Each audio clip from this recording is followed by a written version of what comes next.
Quand un livre est refusé par une maison d'édition, c'est souvent parce qu'il ne correspond pas à la ligne éditoriale de la maison. Il peut y avoir aussi des critères de qualité, mais personnellement, je crois qu'avec du travail, on peut toujours améliorer son texte. La ligne éditoriale, c'est le secret le mieux gardé. C'est une tradition de ne pas le révéler au grand public. En effet, il suffirait de la connaître pour que le manuscrit d'un auteur soit accepté à coup sûr. Mais c'est quoi au juste? C'est une vision de l'éditeur, un projet littéraire.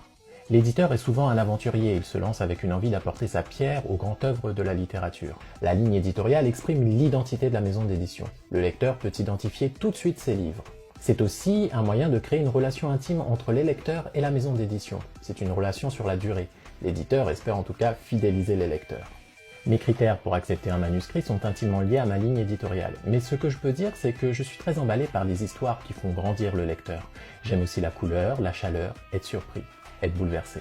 Quand on a vécu en Guyane, on sait que la vie est fragile, qu'elle est un fleuve qui bouillonne et emporte tout sur son passage. Je suis à la recherche de récits forts qui racontent cette vie. Je veux que ma maison soit le pas de tir de lancement d'une littérature plus diverse. Je veux donner de la visibilité à tous les gens que l'on n'écoute pas, les femmes, les minorités, les prolétaires.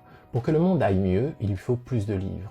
Et surtout des livres écrits par des personnes qui représentent plus justement l'humanité dans toute sa diversité. Les auteurs d'outre-mer, et les auteurs guyanais en particulier, ne sont pas assez valorisés dans les librairies de France continentale, donc ils sont très chers à mon cœur. Mais pas que.